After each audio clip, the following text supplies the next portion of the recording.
Hello, sir. How is sir?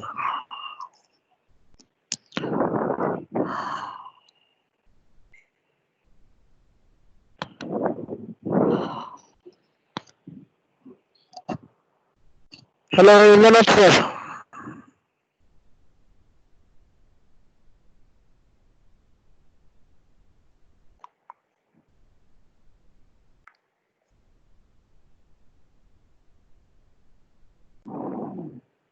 Hello, Samir, I'm audible. Yes, yes, listening, sir. Can I start, sir? Um, all have joined. Yes, already someone is joined and someone is after starting also they are willing, they are starting to join also. Because it is 10:12 at my end. I don't know what is the time at 10:15 your. like that. It is 10:15, 10:15. na? And hope the time is given from 10:30. Yes, yes, yes. Okay, if you want, I can wait till 10:30. No problem. Okay, sir. Then 10:25 we can start, sir. 10. 10:25. 10 minutes you Sure, wait, sure, sir. sure, sure, sure. After 10 minutes. Yes. Uh, Okay. okay, okay, okay.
ఎవరు వినట్లేదు కాలేజ్కి వచ్చిన వాళ్ళని.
Yeah, Isha madam.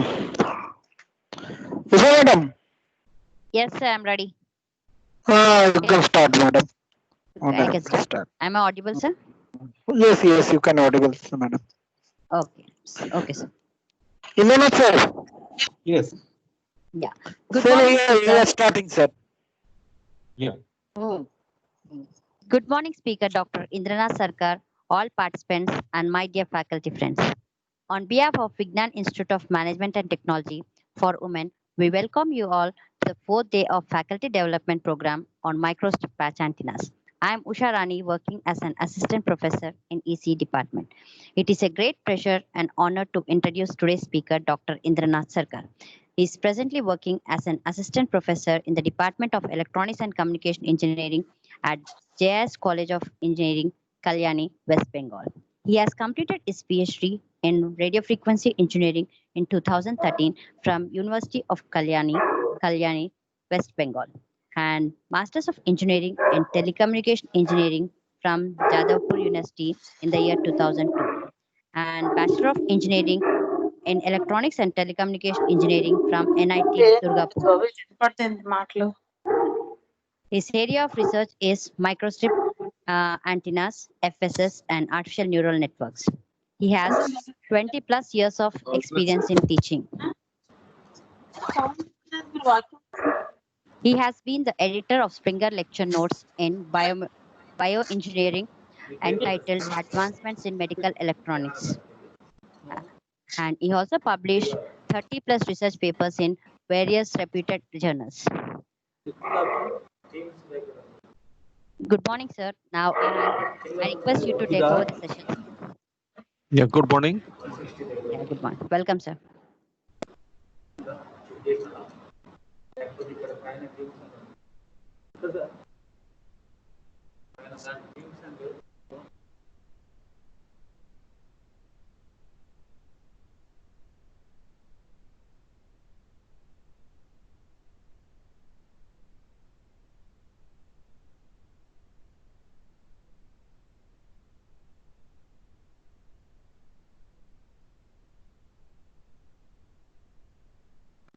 Is my screen is visible?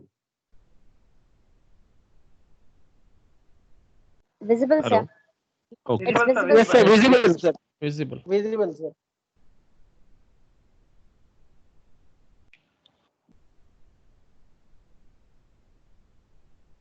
Thanks for nice introduction. Mr. Shobinan Chatterjee, who is the coordinator today, he is also a pass out from our college. So I'm very glad to be invited here for today's presentation. So I'm starting this presentation on microstrip patch antennas.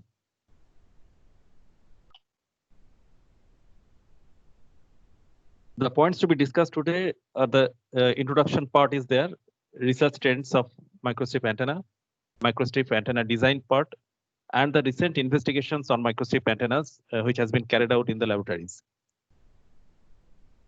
Now, regarding the introduction, these are the points to be discussed today. Normally, we know microstrip patch antennas, the common structure look like this. Normally, there are PCBs are utilized for the microstrip patch antenna design. And these PCBs are a special PCB, which are having a very low loss, the low loss tangent, as well as the radiation pattern should be appropriate.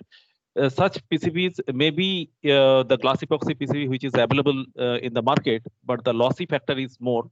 That is why for the research purpose, if we use, it will not be sufficient for commercial uses. So that is why we normally use the microwave PCB, which are expensive, but the loss tangent is very low.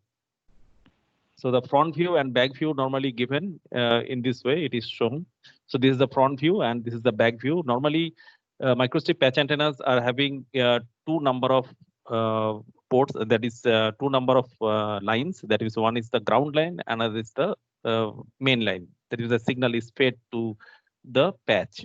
So this is the top side, which is known as patch side, and the bottom side is the ground side. So with reference to ground, the signal is fed to the patch. And normally, this type of figure we already have seen in various papers in which the patch is compared with the size of the coin.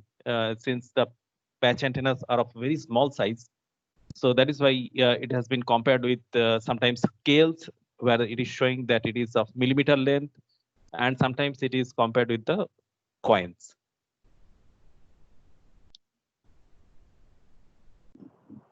And this is very much important. This is the three-dimensional radiation pattern, which shows the amount of radiation power in a particular direction. That means it is a 360-degree pattern. So in which direction, what is the amount of power, how it is radiated?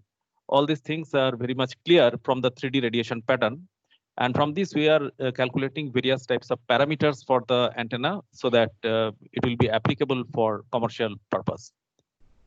And it is a typical simulated configuration in which the power is shown, that in which direction, what is the amount of power is radiating on the right-hand side. Normally, 2D radiation pattern may be utilized for these parameters. These parameters are very much useful because whenever we are interested about antenna, we need the power to be radiated, and the directions are also very much important. So for this, normally beam width between the first null, which is given by this equation, are very much related to the half power beam width, where half power beam width can be calculated from the origin to this side. So there will be some subtended angle, and that gives us the half power beam width. And the side lobe levels should be less or equal to 20 dB for the satellite and high power applications. So these are the typical values which are shown for type of applications. So depending on the applications, these values are changing. The directivity is also one important parameter for the microstrip antenna. Similar to other antennas, the directivity is nothing but the ratio of the maximum radiation intensity to the average radiation intensity. And here, a small pictorial information shows us which is the maximum amount of radiation intensity, which is related to the product of the directivity and the average radiation intensity. So in this way, we can find out one important parameter, which is known as the directivity. That is the amount of power radiated in a particular direction with reference to other directions. The orientation of the radiated electric field vector is also another important parameter, which is required for microstrip antenna as well. So here the orientation, if it is linear, if it is following the linear path, then it is known as the linearly polarized signal. Sometimes we need the circularly polarized signal for specific application. At that point, we need the electric field vector tip should have a rotation of circular path, and if it is following, if the tip of the electric field vector is following the elliptical path, it is known as the elliptically polarized signal. So depending on a certain type of application, we need sometimes linearly polarized signal, sometimes circularly polarized signal, sometimes elliptical polarized signal is sufficient. So these are the various types of orientation of the tip of the electric field vector. Axial ratio is also another important parameter for the microstrip antenna, where the axial ratio is the ratio of the major axis of polarization to the minor axis of polarization. And a typical plot, as we see on the right hand side, the axial ratio, it shows the 3 dB, it shows the calculation possible for the 3 dB values. That is 3 dB cut point. If we take from the left side to right side, it is giving here typically 380 megahertz, and which is 13% bandwidth. So this axial ratio is very much important to determine whether the polarization is circular or linear or elliptical. So as shown, axial ratio equal to 1 shows the circular polarization. Similarly, axial ratio more than 1 and less than infinity is known as the elliptical polarization. And if the axial ratio is almost equal to infinity, then it is known as the infinity means it is very high value, then it is known as the linear polarization. And normally we are finding the axial ratio bandwidth with reference to the 3 dB cut point. So whenever AR is less or equal to 3 dB, we are getting some cut point on this plot, and we are finding out the bandwidth of axial ratio.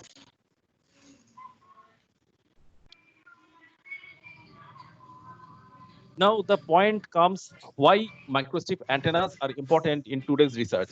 Today we are finding that microstrip antennas are gradually are of more importance of research. It has been started long back, almost 30 to 40 years ago. It has been started to grow interest, and gradually, day by day, the interest to microstrip antennas has not been decreased ever.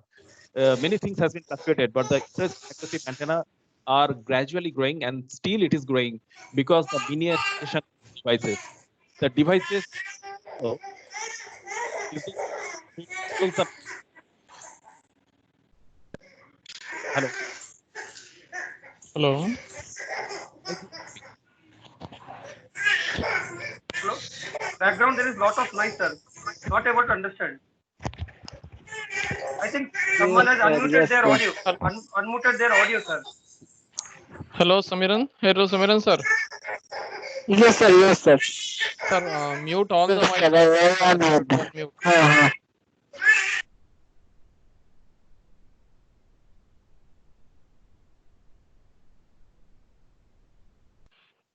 Hello, audible?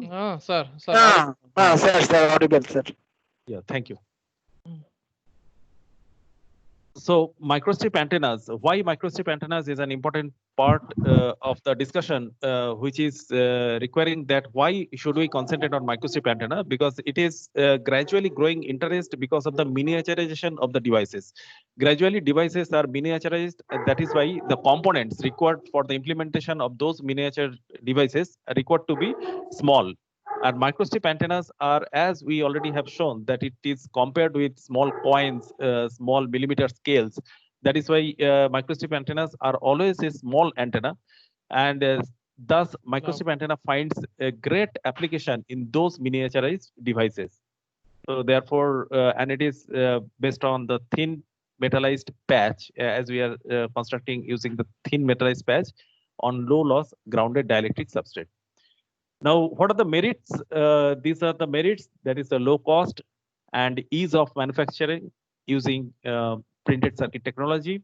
That means usually we are constructing these microstrip antennas on PCBs, and these PCBs are low loss PCBs, which are not similar to the glass epoxy because it has some parameters which are reducing the loss so that the radiation pattern will be emphasized. Lightweight as well as thin profile, easy integration with associated microwave circuitry, easy to mount on conformal to the surface application. The surface may not be planar. It might have some curvy nature of the surface on which we need to install this microstrip antenna. So whatever is the surface configuration, it is very much conformal to any type of surface. So that is one of the great advantage of microstrip antenna for today's interest. Still, there are many demerits. Some demerits uttered earlier, now it is not uttered, which is called the narrow bandwidth due to the intrinsic high Q resonator action. So it has been overcome in various papers in last 10 years. The narrow bandwidth has been overcome for microstrip antenna. We can prepare broadband antenna using microstrip antennas with some modifications with earlier designs. So therefore, the first demerit may be recovered with various new configurations proposed. And thereafter, the losses in the dielectric, here the losses could be reduced in the dielectric from the manufacturer end if manufacturer takes sufficient precaution for the designing of the microstrip on the PCB. That is for the PCB production, if manufacturer puts attention, he can reduce the loss in the dielectric. It is not in the researcher's end. It could be reduced by the manufacturer. And coplanar feed lines and the generation of the surface wave in the air dielectric interface reduces efficiency. So these are the points which needs attention for the researcher who is preparing the microstrip antenna needs to take some precautions so that such interference could be reduced. And still there are polarization impurity which cannot be avoided. We need some protections. Now the materials required for the microstrip antennas are the printed circuit board, as we already have seen that PCBs in the market also we have seen. So they are glass epoxy PCB, but for the microstrip antenna we need this type of material that is which is having low loss looks like PCB, but it is known as sometimes called microwave PCB because it is specially prepared for the microwave device purpose. And also there is sub-miniature A type of this port, which is known as SMA port. So female SMA port are popularly used for our microstrip antenna design. And here it is showing 2-hole. Similarly, there are 4-hole such port is also available. So that depends on how many screws are required to mount this port on the PCB. And these are the straight SMA connector, right angle SMA connector. So all are nothing but SMA connector, but depending on the surface on which we want to connect this type of port. So depending on the flexibility of the surface, we need several types of SMA connectors. So these are not limited, but there are many varieties available in the market. We can Google it to find out such different SMA connectors. And here another important part is the materials for the printed circuit board. As I already discussed that the losses required to be reduced for the printed circuit board. So FR4, which is the FR stands for the fire retardant. These FR4 are the popularly used PCB, which are used by many researchers and of the order of 3.8 to 4.7 dielectric constant. It is available in the market. And in many research paper, we have seen that 4.4 is popularly used by the research paper publications. So 4.4 dielectric constant is very popular for this type of microstrip antenna design. But also other configuration, the other values of the dielectric constant, such as the 4.0. Here is also 4.4 for polyimide resin with aramid basis. And 2.2 to 10.2 is available for the PTFE high frequency.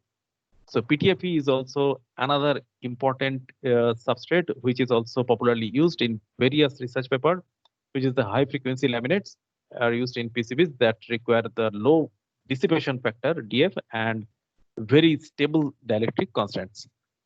And also Rogers 3.5 dielectric constant, 3.4 dielectric constant by the DuPont or Tyflex also very popular.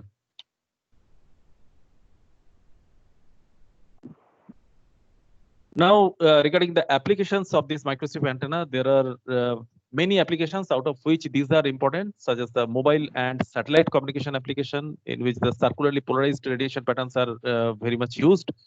And also it can be realized using either a square or circular patch with 1 or 2 feed points.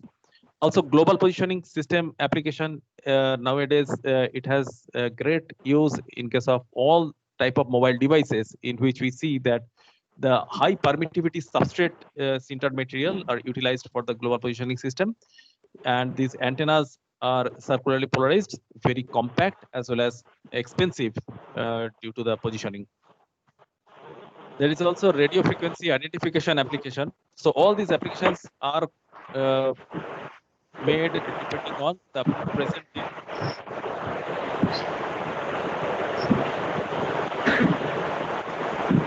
The present day application, these applications highlighted. So RFID system is a tag. Hello, Samir sir. Utilized. Yes, sir. Mute mic, sir. All. Sir, Indra. Yeah. Yeah.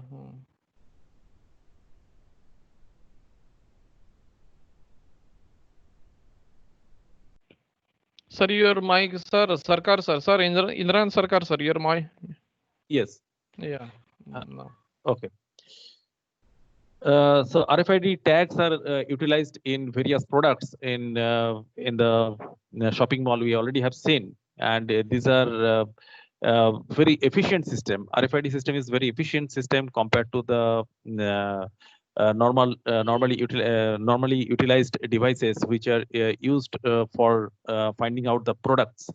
So RFID tags, why it is important? Because if someone is reaching with RFID device to some floor, if the device is on, within a fraction of second, all the data of the floor can be read by the RFID device. So such a efficient system also uses microstrip antenna, in which it is utilizing the frequencies from at 30 hertz as well as up to 5.8 hertz, 5.8 gigahertz. So that is why this range of frequency is also compatible with the microstrip antenna design. And we already have seen that there are various types of research papers also available on RFID, and products are also implemented. Now, this is the WiMAX worldwide interoperability for microwave access. The IEEE 802.16 standard is known as the WiMAX. It can reach up to 30-mile radius theoretically, and data rate up to 70 Mbps. So these are the theoretical values. Microstrip patch antennas also generate 3 resonant modes, that is 2.7, 3.3, and 5.3 gigahertz. Also, it is available for the radar applications. So we already have seen that radar is very much useful for tracking object. And here is also the application of microstrip antenna is available. And it is of great importance because the radar we have seen, normally it is constructed with the large dimension, but as microstrip antenna is possible with small dimension. So in a miniature devices, also radar application is possible. So if any mobile device is incorporated with such microstrip antenna, the radar application could be installed in small miniature devices. Rectina application is also another important part of the microstrip antenna. It produces a specific, it gives us a specific picture, which is a rectification of the receive signal and converting it into DC power. So Rectina is also acting as a power source for any mobile devices. Now, the microstrip antenna design initially has been thought of for two purposes. One is the compact antenna, another is the broadband antenna. So initially, before 2000, we have seen that there are various research papers which has been constructed on compact antenna design. And after 2000, we have seen that gradually the broadband antenna design has been of great importance because of the invent of the monopole antenna design we will discuss today, in which the broadband antenna has been now possible, and it has crossed the limitation of the low bandwidth, which was available for high Q resonator action in microstrip antennas. Now, regarding the compact sorted microstrip antenna, these are the typical structures shown, in which it is showing that a circular patch, or it is a semicircular patch or a quarter circular patch. So these are all having some sorting pin. That is, these are the sorting pins which are at a radial distance x from the origin. So if we use such sorting pin, that means if there is any short circuit connection between the patch and ground plane, the available radiation frequency for the conventional antenna could be reduced to a lower frequency. And that is why if the frequency is lowered, then the larger wavelength dimension is possible to implement in small size of antenna. So conventional antenna shows some frequency which could be reduced to a lower frequency using such sorting pin configuration. So this is one of the method of several methods to make an antenna smaller. And this is also typically a shaped microstrip antenna in which the current path has been meandered, so that the H-shaped microstrip antenna or shorted H-shaped microstrip antenna are showing some possibility of reducing the size of the microstrip antenna. So here H-shaped means here the current path has been meandered, so it is traveling larger distance compared to the conventional microstrip antenna of the same dimension. That means here whatever is the dimension is taken, W is the width and L is the length.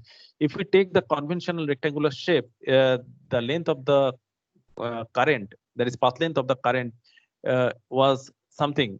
But if we make such typical shape where part of the rectangular microstrip antenna has been etched out, so this in this portion there is no copper, so that is why current has to travel a curvilinear path, which is showing that the path length of the current has been increased, and that is why a larger wavelength is possible to implement in this smaller dimension. Okay, so that is why the frequency may be reduced, because wavelength is increased means the operating frequency has been reduced, and that is why we can realize such microstrip antenna. That means a reduced size microstrip antenna.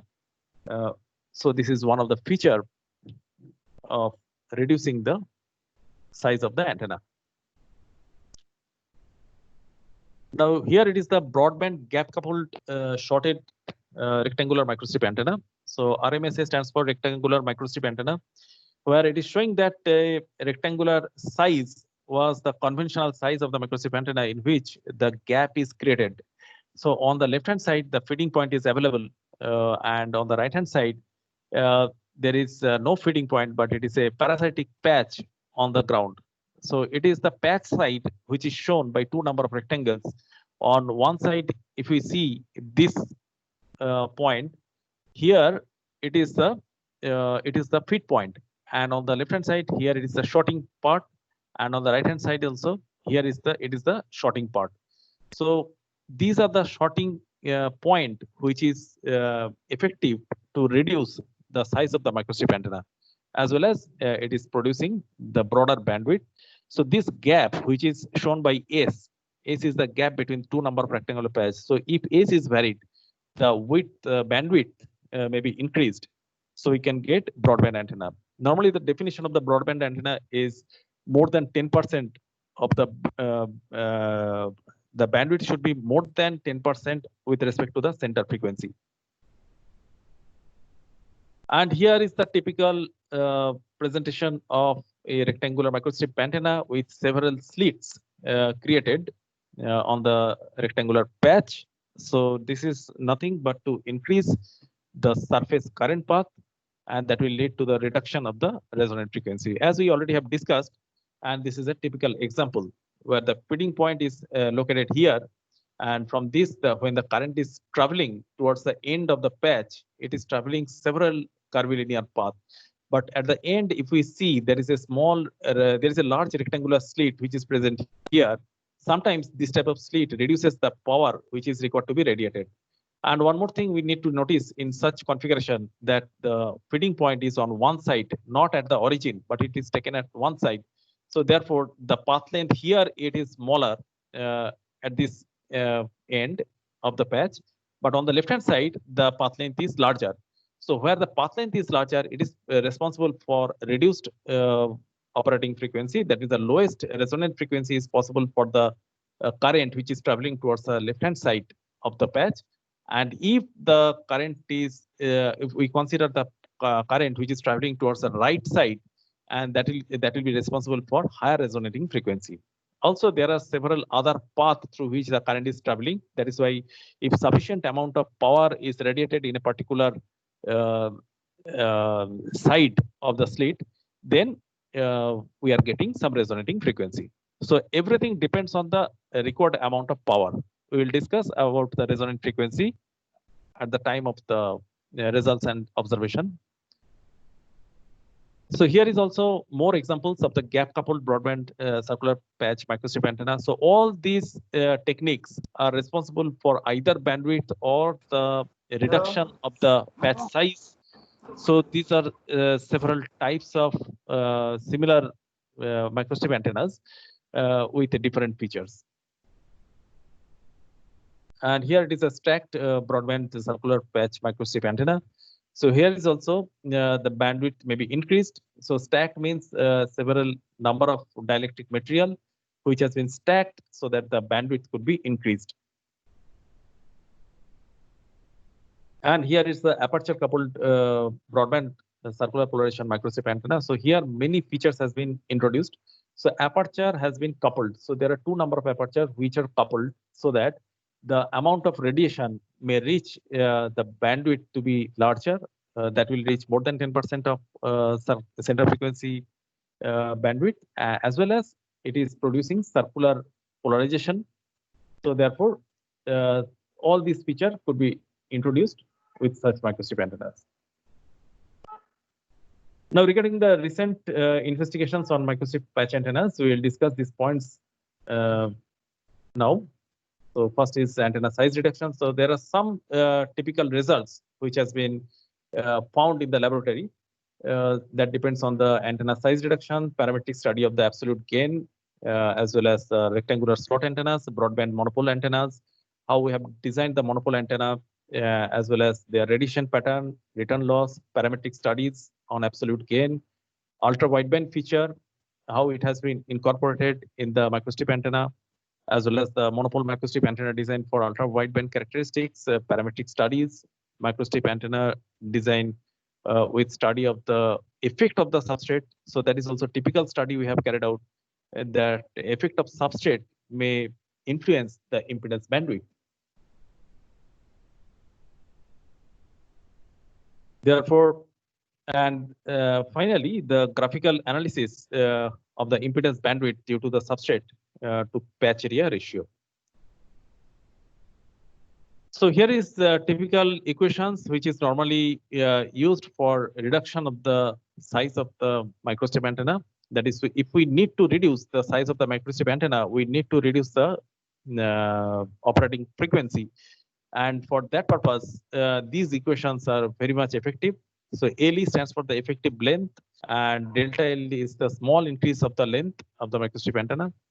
And WE is the effective width of the radiating patch. Delta L is the fractional length, which is required to be calculated with respect to the thickness of the microstrip antenna.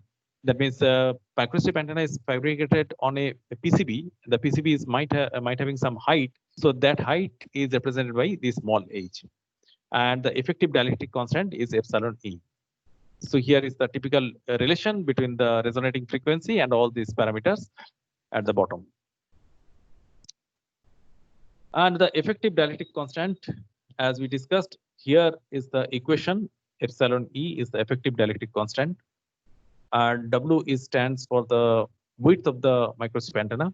So these are the equations which are normally used for the generation of the microstrip antenna with reduced size.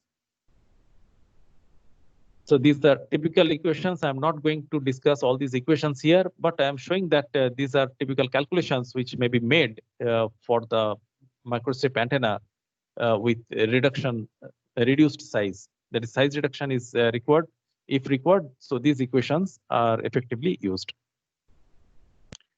So these are typical microstrip antenna. This has been designed at our laboratory. Here, a typical rectangular patch antenna has been created, which has some radiation at certain frequency. And later on, so it was showing that it was generated with 5.5 gigahertz radiating frequency. The length was 16 millimeter, width was 20 millimeter. It was a PTFE substrate with 2.4 dielectric constant, and the height is typically 1.5875 millimeter, though we are telling it is 1.6 millimeter, with the radiation pattern shown here. Now we are going to reduce the size of this antenna. So to reduce the size of the antenna, those equations which we already have shown, we have used, and we found these results. So here for antenna 1 structure, which is the conventional antenna, we got the 5.576 radiating frequency or radiation frequency, for which the return loss received was minus 19 dB, and approximately minus 19 dB, and the minus 10 dB bandwidth we received 177.6 megahertz, which was a narrow band, because if we take the ratio of 177 with respect to the 5.576 gigahertz, it is not 10%. So here all other reduced size, that is size reduction has been possible by creating two number of slits. Here it is showing that L1 and L2, which are the two number of slits of same dimension, 10 by 1 millimeter. Here is also 10 by 1 millimeter. And another slit is created L3 on the right hand side, and two number of small holes has been created at the top and at the bottom. So all these has been possible to produce the reduced frequency of the resulting antenna. And if we see the carrier frequency,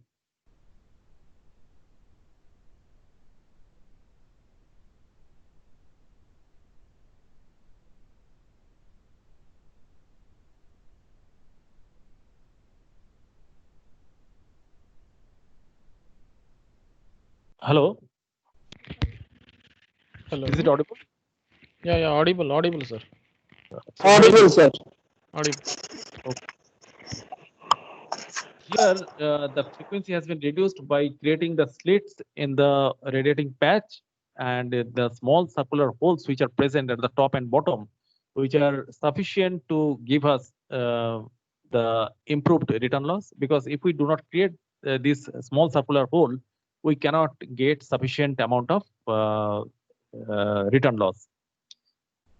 And here, the first resonating frequency occurred at 3.487 gigahertz, and the second resonating frequency is at 4.481 gigahertz. The third resonating frequency is at 4.61 gigahertz, and the fourth one is at 5.725 gigahertz.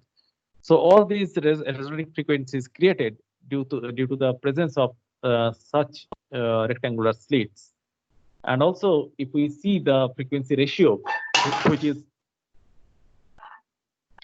the frequency ratios are sufficient, very showing these are very much acceptable. That is, f2 by f1 is 1.29, f3 by f1 is 1.32, and f4 by f1 is 1.64. All these frequency ratios are very much satisfied value, because f2 by f1 or f3 by f1, if these values are less than 1, then we cannot get such satisfied result, which we have found that 3.487 gigahertz is the reduced resonant frequency.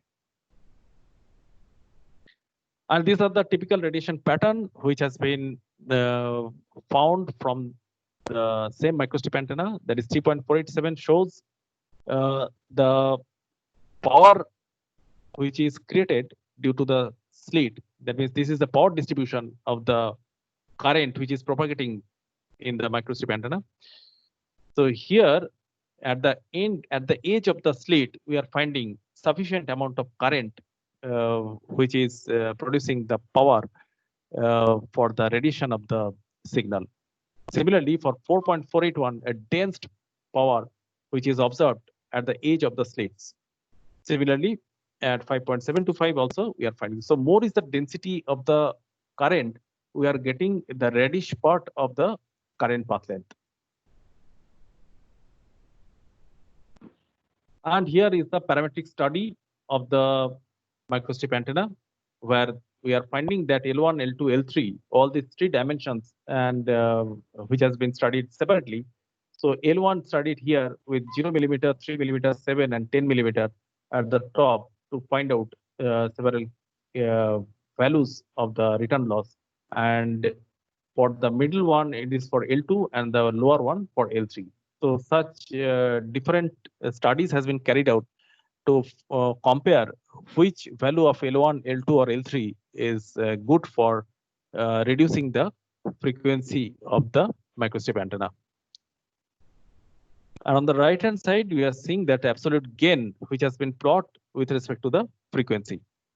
And it shows that absolute gain are sufficient at 3.5 gigahertz as well as around 4.5 gigahertz. So here absolute gain is ranging for more amount of frequency range, and also at 5.8 gigahertz we are finding sufficient amount of microstrip antenna. So these are the points at which our proposed microstrip antenna is applicable, because if we have sufficient amount of gain in those frequency, the microstrip antenna will produce a sufficient amount of radiation. Now, thereafter, some salient observation which has been found from those antennas, that is the slot length and width are controlled to increase the current path. So this is one of the salient observation, because if we do not control the slot length, then the current path may be increased, but the amount of radiation may be decreased. The addition of the circular slots in the patch improves return loss, as we already have discussed, and the size of the reduction of the frequency is received approximately 64%, and this could be increased further if we give attention to the current path length. The radio size antenna shows wide beamwidth, that is a 3 dB beamwidth, and with increased frequency ratio and the multi-frequency operation. Now, these are the discussion of the broadband monopole microstrip antenna. In 1895, the person who has invented this monopole antenna, his name is Guglielmo Marconi. But at that time, it was not efficient because it was utilizing broader spectrum for the small amount of power. So it was a kind of a very broad spectrum with low bit rate. So that was a bad utilization of the power, and that is why less important for long days. Later, before around 50 years, it is getting again more importance, because when we are interested to increase the bandwidth, at that time the monopole antenna is again a matter of interest for researcher. The primary focus was on impedance mismatch, such as the configuration of the ground plane and the patch may be focused. Also on the substrate selection, that means the thickness and dielectric constant are again another important factor for the bandwidth. And also another focus was given on the feed line orientation, that means whether it is a H feed or it is a pro feed microstrip antenna. And the benefits of the large bandwidth are the high data rate. That means if we increase the bandwidth of the microstrip antenna, then the data rate of the microstrip antenna may be increased. And this is very much required in today's communication system, because gradually the data rate requirement is more and more by the users. So that is why high data rate is possible using such monopole configuration in the microstrip antenna. The robustness to for the propagation of fading, that means sometimes the signals are fade away, but for the monopole antenna it is producing sufficient gain so that the fade away signals may be recovered. That means fade away signals may be restricted. Accurate ranging and geolocation is also possible. Superior obstacle penetration, resistance to jamming, interference rejection, minimum interference with narrow bandwidth system. And here are the construction of the monopole microstrip antenna, which is showing that there is a small amount of gap which is maintained between the patch and ground. And here the design has been made on one side ground and another side is patch. So rectangular microstrip antenna is again utilized with small amount of impedance transformer, and there is a microstrip line. So here in the bottom, the M3 shows the dimension of the microstrip feed line, and thereafter L1 is the dimension for the impedance transformation. That means impedance may be transformed using the small amount of dimension. So if we vary the thickness of this impedance transformer, the amount of radiation may be varied, and it may happen that sufficient amount of radiation may be achieved with a specific value of this impedance transformer. And later on, this top side is a normal patch. Here, nothing is created with respect to the current path length increase or decrease. One thing is important for the monopole microstrip antenna. Why it is monopole? Actually, monopole literally is not maintained because here is also ground plane as well as the line fed to the rectangular patch. So it is not literally monopole, but monopole in the sense that on the backside of the microstrip patch, there is the presence of the ground plane. Okay, so ground plane is present at the bottom side, which is of reduced size. So with a small amount of ground, the patch path length has been increased. So that is why it is termed as monopole. That is, existence of the ground plane has been negligible. So this is the meaning of the monopole. Otherwise, it is also having two number of lines. One is ground plane, another is the feed line.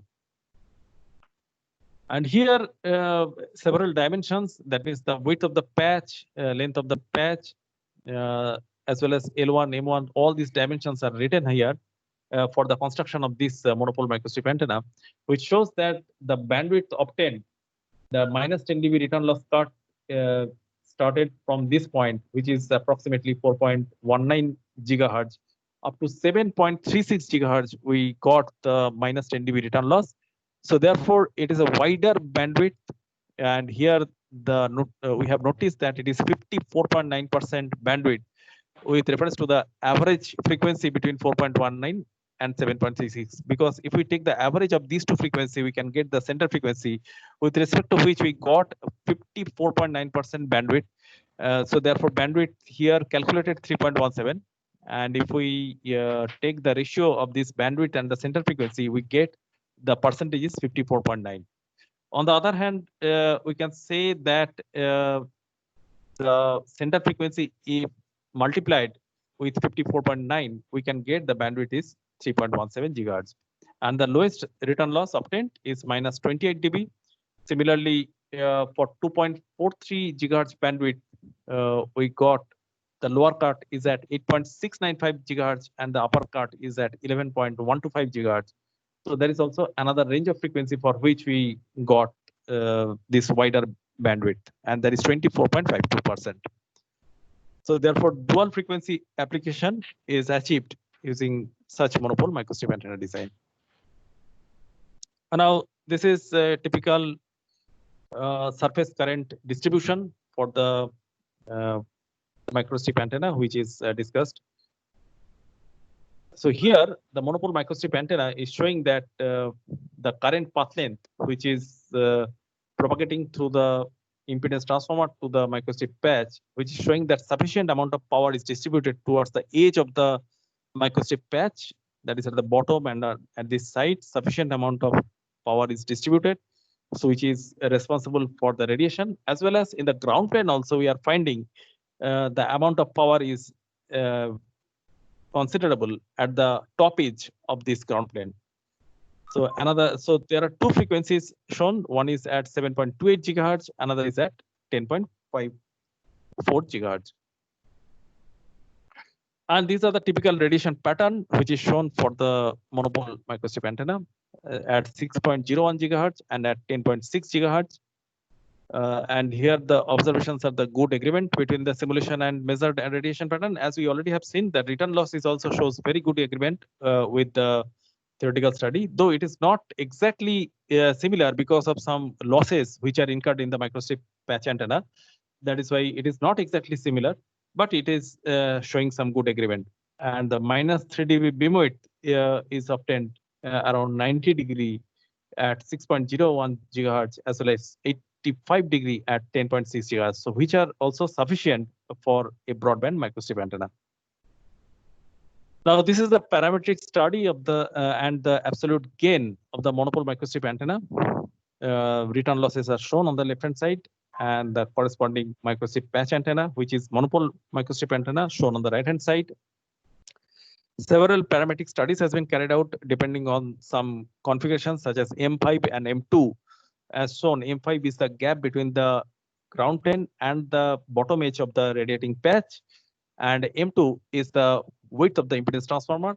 So if we take some variations or combinations of the M5 and M2, we can get several values of the lowest minus 10 dB frequency, which is varying from 5.04 to 8.68.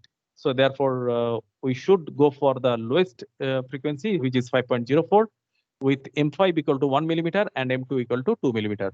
So this M2 is equal to 1 millimeter. So both are 1 millimeter.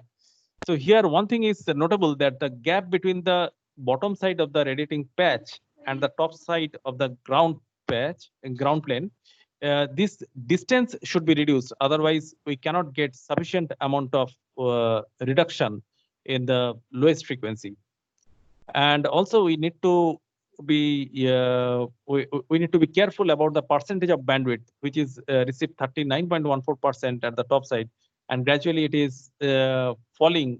But here 40.33 is also acceptable. So if we increase M2 from 1 to 2 millimeter, there is no much change in the percentage of bandwidth.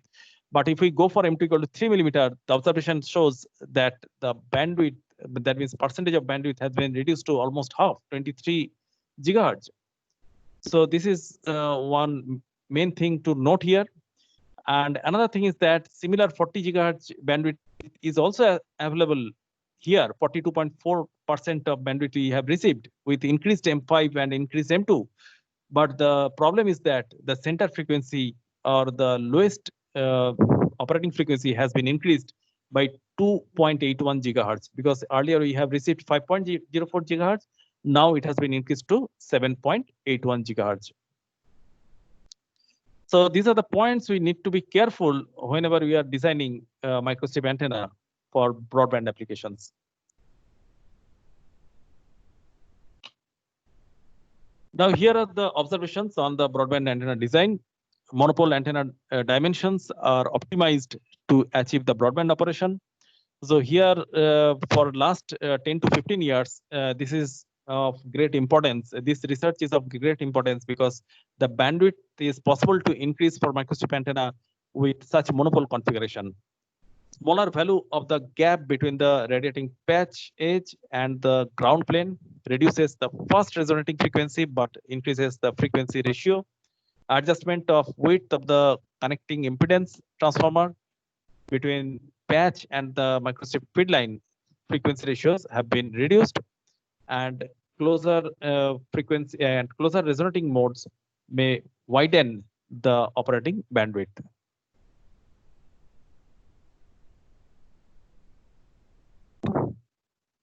Now this is the ultra wideband antenna design. In 1910, Hodge invented wideband system by means of the spark gap generator. So this spark gap generator was a broadband system, but it was utilizing a very low data rate. So that is why it was not getting importance. But later on, we have found that the importance has been increased because of the high data rate system is also possible to implement using the same spark gap generator. So this exploitation of the signal spreading was unknown at that time. The interest in UWB system was received in the year 1960 by military research radar community for improving the accuracy. The accuracy increases as the width of the transmitted pulse is reduced, and hence the increasing bandwidth.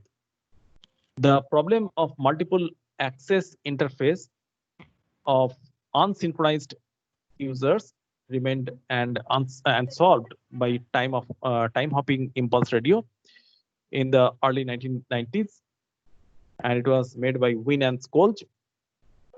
In 2002, FCC permitted the international UWB emission in the frequency range between the 3.1 to 10.6 gigahertz, subject to the certain restrictions for the emission of power spectrum. Now, this is the comparison. The wireless local area network, which is showing that at 5.725 to 5.825 gigahertz, it is available with very high gain.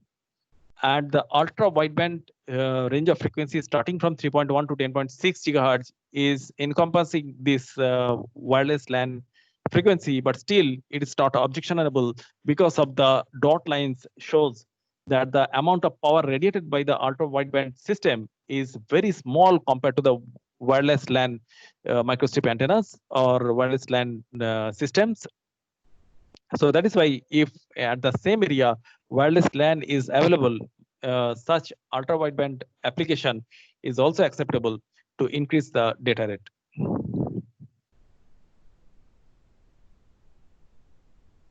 And here is the configuration of the monopole microstrip antenna design for the ultra wideband characteristics. Various dimensions shows with the thickness of 1.6 millimeter of PTFE substrate and the dielectric constant taken 2.4. So here in this design, if we see that the edge of the monopole microstrip antenna has been cut out only to improve the return loss. So one important thing for the monopole antenna design is that though the bandwidth is very large, it shows the amount of power is degraded, and this degradation of the power of radiation need to be emphasized by several techniques. So such technique is creation of bevel at the edge, at the corner edge. So this corner has been beveled and this corner is also beveled. So that is why the return loss has been improved. Therefore, the antenna measured and antenna simulated, if we compare, they are showing the good agreement. So that is why the measurement is almost following the theoretical value. And here we are getting the 9.2 gigahertz bandwidth with the percentage of bandwidth is approximately 128%. And this is a very wide bandwidth as compared to the microstrip antennas, which was available earlier, which are of narrow band microstrip antennas. So here the lower cut frequency is 2.59 gigahertz and the upper cut frequency is 11.79 gigahertz. And with some parametric study, we can align the lower cut and upper cut as defined by the Federal Communication Commission, FCC.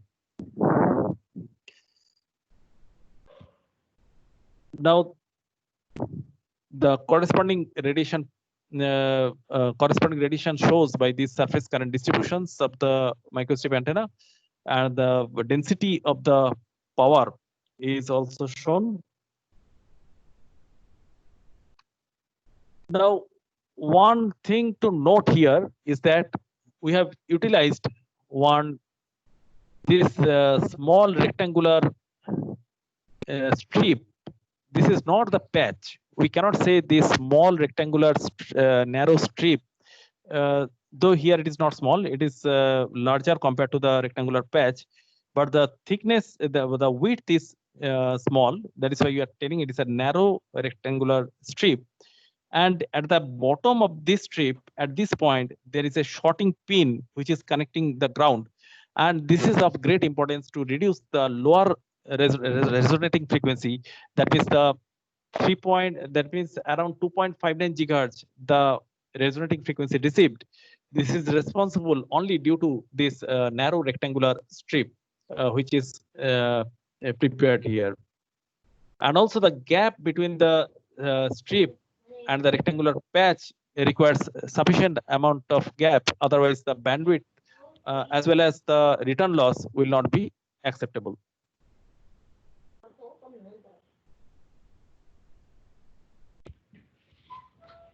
Now, these are the various parametric studies carried out with the dimensions D, which is showing that if it is 0.5 millimeter, we are getting the bandwidth approximately 8.35 gigahertz, and the percentage of bandwidth shows 120 gigahertz or 120% bandwidth. Similarly, for D equal to 1 millimeter, we are not getting much difference in the percentage of bandwidth, but the amount of bandwidth has been increased to 9 gigahertz. And for D equal to 2 millimeter, the bandwidth has been reduced substantially. It is 3.77 gigahertz with the percentage of bandwidth 74%. So also Q is another dimension for which the parametric study carried out. So this is the rectangular strip, which is showing that if it is 7 millimeter, we are getting 85% bandwidth with the lower cut of the resonating frequency is 4.6 gigahertz. Whereas if we increase the Q with 20 millimeter, so if it is reaching 20 millimeter length, as it is shown with the bold, because at 20 millimeter, we are getting the lower cut much reduced to 2.75 gigahertz with acceptable return loss.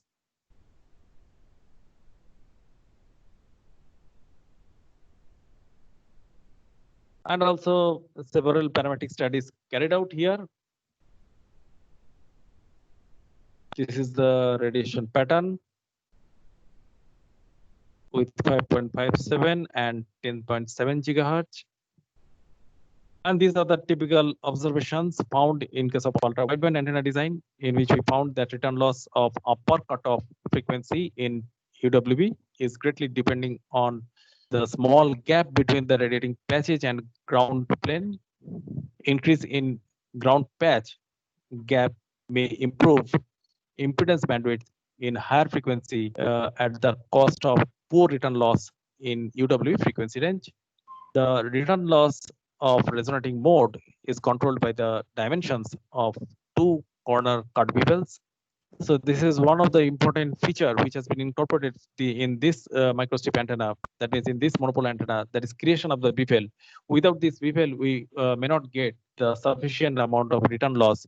And if it is not sufficient, then the resonating frequency will not be acceptable. So lower cutoff frequency in UWB is controlled by the length of the grounded strip, as we have told that the dimension Q is fully controlling the lowest frequency of the ultra wideband microstrip antenna.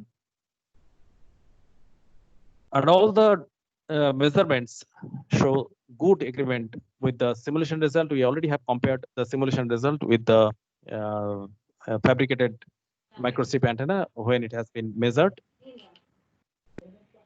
And these are another study of the microstrip antenna. Here the variation in the substrate dimension has produced some result which may be highlighted.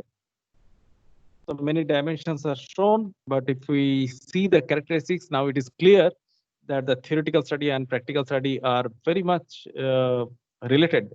And it shows that the sufficient amount of reduction in the lower cutoff frequency is possible. As well as we have reached a very large amount of bandwidth.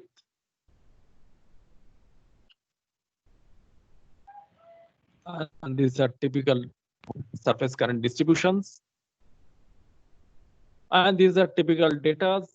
We have marked bold for the notable observations. That is minus 10 dB bandwidth has been reached 23.83% with the substrate dimension, that is substrate to patch area ratio. If it is 31.96, if it is reduced, the amount of percentage bandwidth is not acceptable as broadband antenna.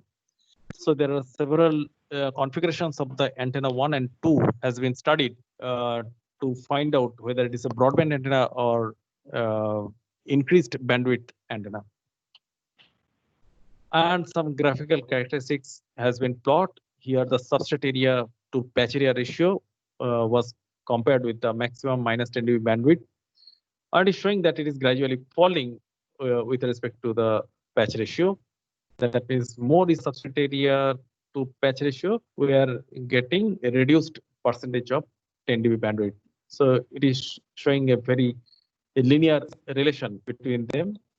And maximum minus 10 dB bandwidth, if compared with the center frequency, we are getting this type of characteristics for the two number of antennas we have compared. And these are the typical radiation pattern for the antennas. These are the gain plot, which is showing that somewhere the gain has reached the maximum value at certain resonating frequency. And these are the salient observations. That means the reduction of the ratio of substrate area to the patch area may enhance the impedance bandwidth. Return loss may be improved by reducing the gap between the patch and ground plane. Minus 10 dB bandwidth is increased when the substrate area to patch area ratio is decreased, and also the decreasing the same ratio, the center frequency is decreased. So thank you.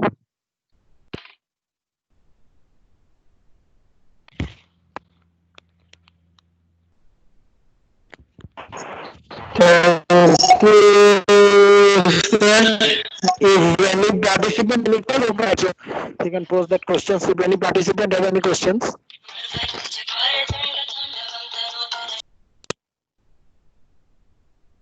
Hello, sir. Hello. Hello.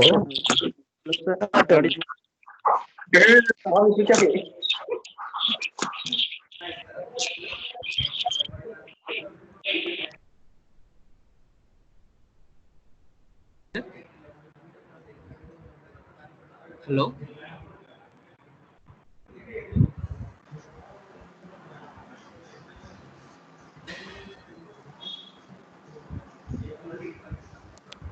Hello, sir. Good morning.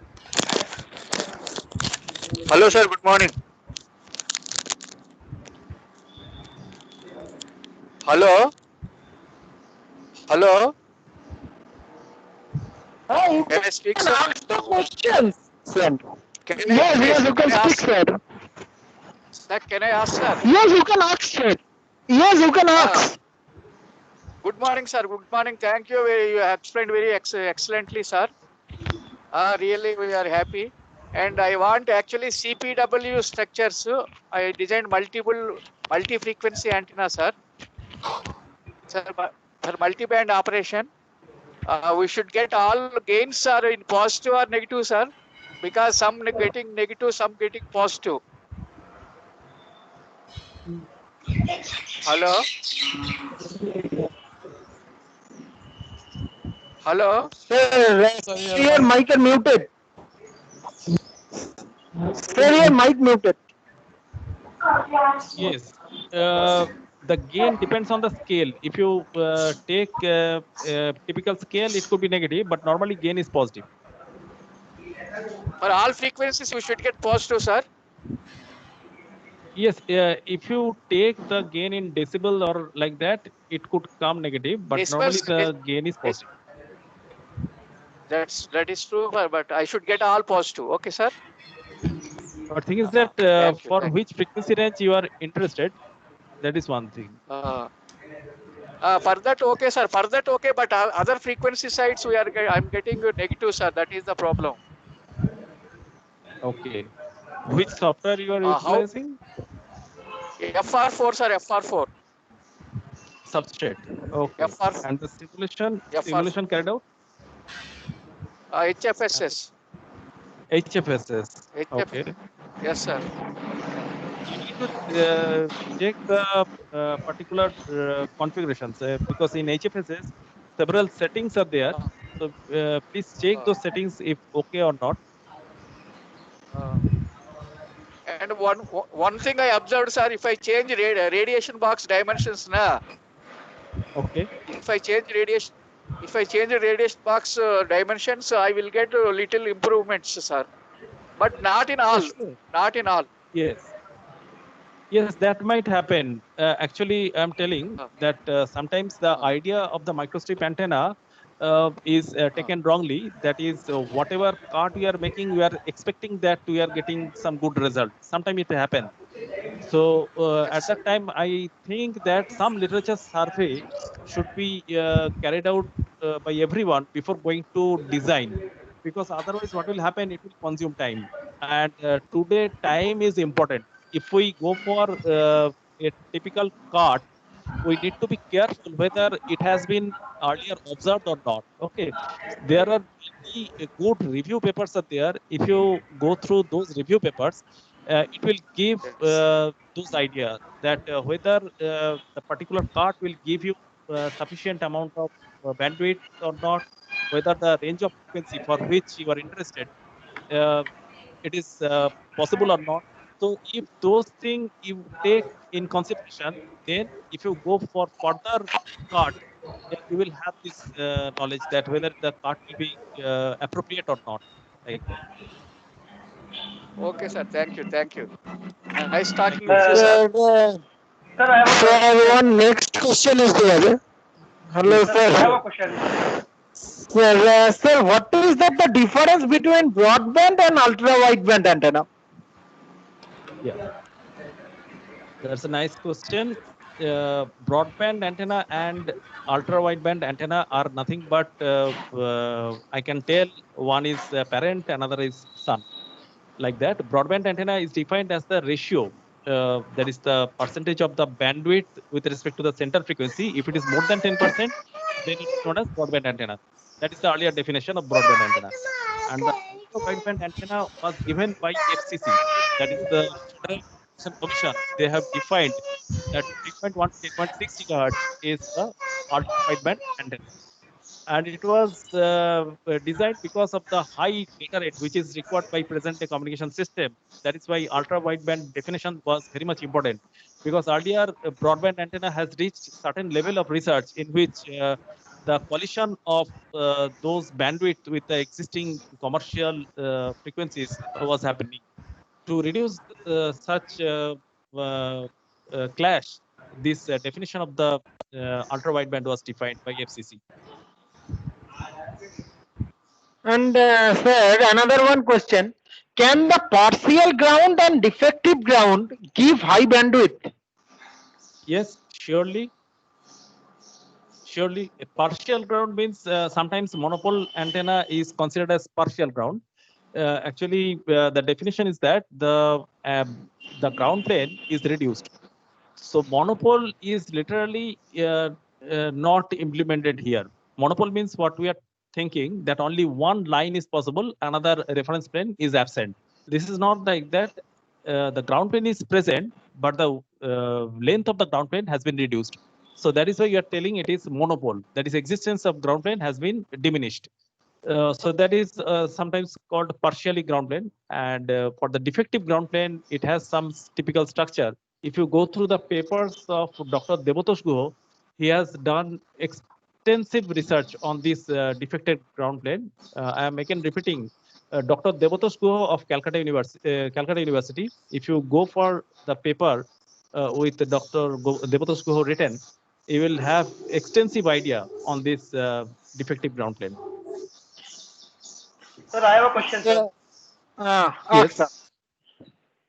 Sir, suppose I have a antenna of bandwidth from say 5 to 12 gigahertz, and if I want to shift the lower frequency from 5 to say 2 gigahertz, Exactly. sir, how can I do that, sir? Yes, it is possible by creating slots. That is, in the microstrip antenna, if we create some slot, the path of the current may be increased. And once the current path is increased, the wavelength is also increased. So therefore, the higher wavelength could be implemented at lower dimension. That is where we are getting lower frequency. Sir, another one question. How Yes. to provide pins on patch in software to sort that the ground for getting enhanced bandwidth? Means any software is possible to given any pins? The voice was cut. Please repeat. How to provide the pins on patch in software to increase the bandwidth? Okay, that means location. Location. Locations, how to provide the locations. Okay, so there are options in the software to provide the location, but if you want to forecast about the point, that is in which point it will be beneficial to provide the feeding point, that depends on the advanced version of the software, because there are some software in which nowadays if you give the curve, it can design the patch, and the variation in the patch is also possible. Yes. And sir, what is that the parameter for assessing any broadband antenna? Okay, there are several parameters for broadband antenna. That means one parameter I already have mentioned in case of my PPT. If you have observed that there is a gap between the patch and the top edge of the ground plane. If this gap is reduced, then the bandwidth will be increased. We already have shown in our study. As well as there is a shorted, there is a microstrip one parasitic length, which I have shown with dimension Q, if you notice in my presentation. So if that length has been increased, then also the lowest frequency could be reduced, and therefore the bandwidth is possible to increase. Hello, sir. Hello. Sir, I'm just carry forward whatever the message that I have written there. Actually, what I wanted to know, if suppose we are using that pins just to short the ground and patch, just to enhance the bandwidth. So on the hardware, means do we drill the hole and then insert the conductor in between the patch and the ground plane, or is there some other methods available? And what kind of things are available also in the software? That is what I am asking. Yes, actually, voice was breaking. Some noise is coming. Am I audible, sir? That is why. Yes, you are audible. But what happened? Some noise has come, and sometimes I have not. Actually, Sir, now you mute and you can ask.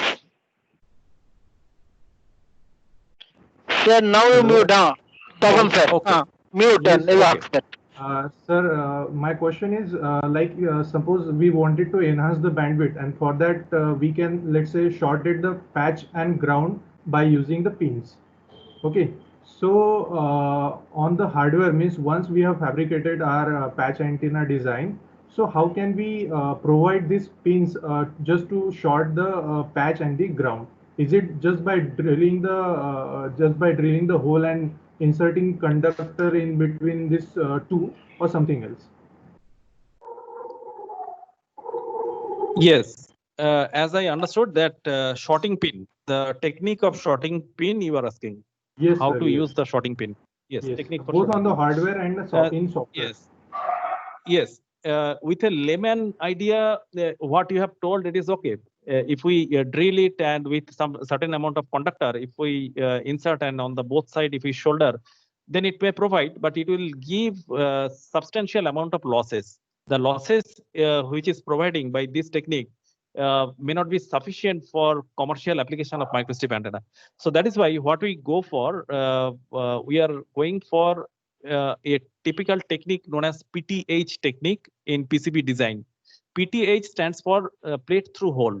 That means if we create a hole using a normal drill, that means a 0.5 mm drill or 1 mm drill, we can create a hole. But through the hole, a PTH, that means plate through hole, if passed, and the quality of plate which is passed through the hole should be good enough. That is, it should be a good conductor so that the loss could be minimized.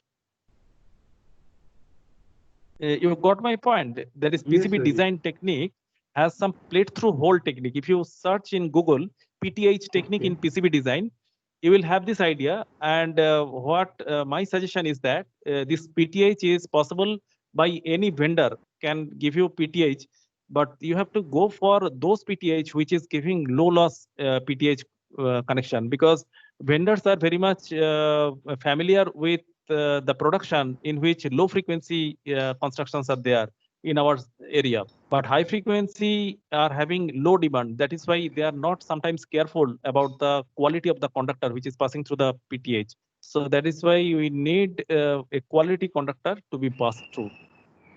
Okay, just to avoid the losses. Yes. And Sir, what another about, one. software? Just last answer, sir. Last question. Can you suggest us on software how to provide these pins? Maybe on ADS or HFSS software. Okay. The software which is good for this simulation, you are telling? Yes. Okay. No. HFSS is. No. I'm asking same thing, like okay, on hardware with the help of that drilling and all we can do that, but in the software means how can we provide that pins on the software just to short ground and our radiating patch. Okay. So there is a creation of holes using the software. If there is a creation of hole, you also have some option of filling the hole. Okay. So if you do not fill, it will be a normal hole, and if you fill it with a conductor, so there is also option. That is whether it will be filled by conductor or not. So if it is filled by conductor, then it is shorting both end. Okay, fine. Thank you. Yeah. Sir, can anyone increase the bandwidth in X band by stacked microstrip antenna? Yes, it is possible. I cannot say that it is impossible, but the type of design has to be thought out. So what is actually stacked microstrip antenna? Stacked microstrip antenna is nothing but layer by layer the microstrip plates are given, and in between the two number of PCBs, either there might have foam or there might have little amount of dielectric material or etched plane. That means the copper has been etched out. It may be happening. Okay, using some typical technique or gum pasting, we can create such microstrip antenna. But it is a complex design. Okay. Sir, how to design how to increase the axial ratio of any microstrip edge antenna? That depends on the design of the circular microstrip antenna. We already have discussed the techniques for the circular microstrip antenna, in which sometimes multiple ports are also utilized. And once you are getting the axial ratio more than 10 dB, then you can expect it is circular microstrip antenna. That is circular means circular more than polarization 10 dB or 3 dB? Possible. Yes, yes. It's more than 3 dB, right? It is more than 3 dB. So if I want 8 gigahertz or 7 gigahertz axial ratio, it is possible? See, the percentage of bandwidth you need to calculate. So 3 dB cut you have to find out. Normally it is of the order of megahertz axial ratio. No, sir, I'm talking about the axial ratio bandwidth, sir. Yeah. Impedance bandwidth, sir. Near about impedance bandwidth with axial ratio. Yes. Sir, So it is sir, one small too question. large. You are thinking. Yes. Sir, one small question. Can I ask, sir? Yes, you can ask.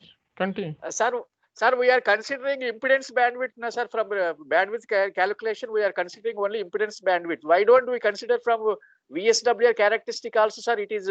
Yeah. We can. No harm. Yes. Generally in papers, they mentioned only impedance bandwidth. So even though we are getting better bandwidth in VSWR character less than 2. Yes, if we go for yes, right. That is also represented in various papers. So that depends on where you have measured. If you have measured on a device that is network analyzer, then you are very much familiar with return loss, that is S11 parameter. That is it is easy to calculate.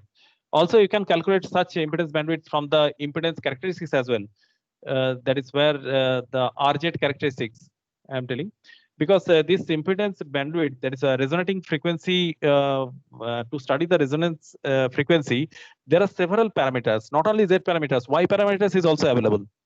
If you go for the Y parameter, there is also, it is possible. But that depends on the device you are familiar and you are finding it is suitable to calculate. That is why we are going for such S11 parameter mostly. Okay, sir, one last question. How to identify polarization pattern from surface current distribution?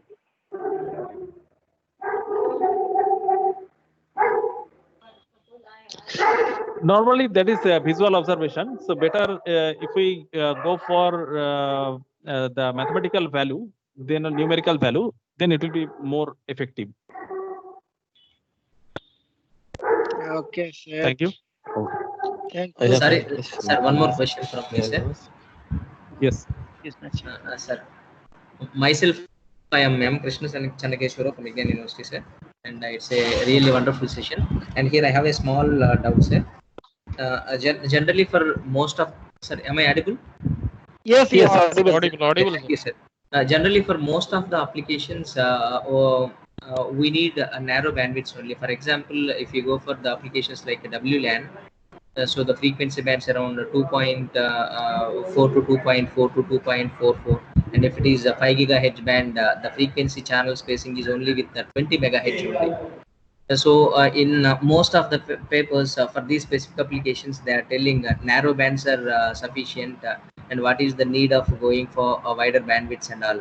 So even though with the wide bandwidths we are getting high data rates and all, for most of the applications those wider bandwidths are not required because the channel spacings are in megahertz ranges only.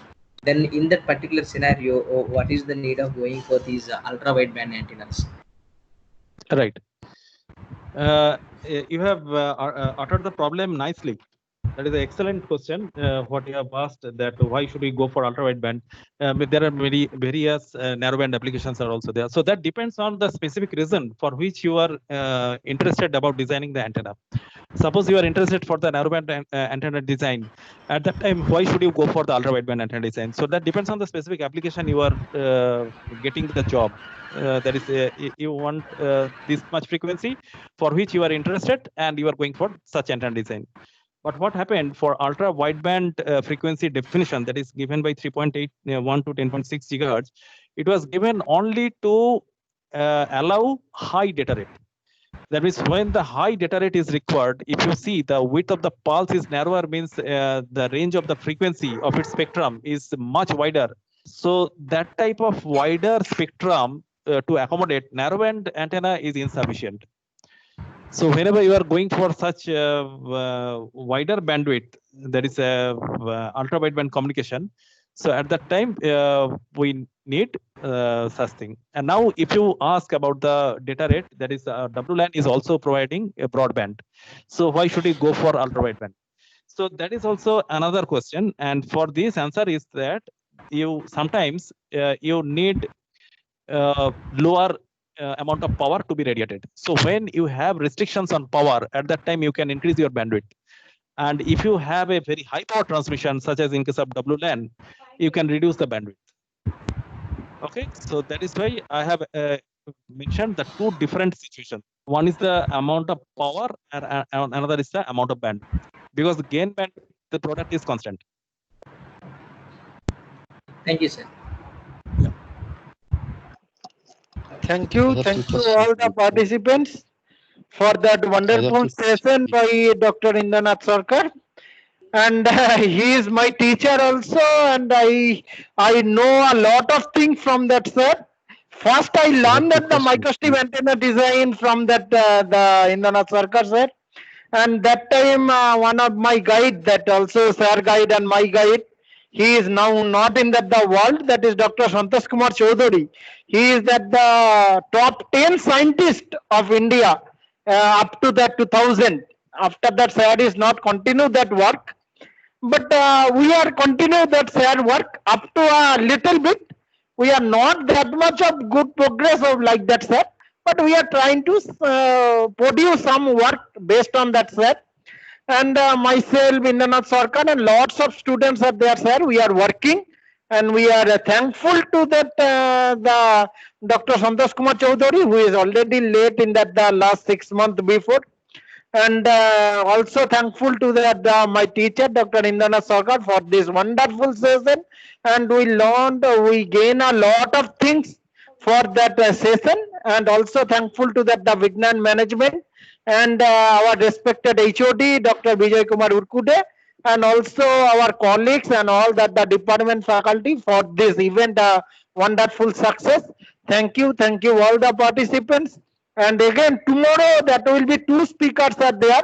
That is very, very highly qualified. One is from Indian Institute of Space Science and Research, Dr. Chinmay Saha, and another one is IIT Ranchi, Dr. Devdeep Sarkar.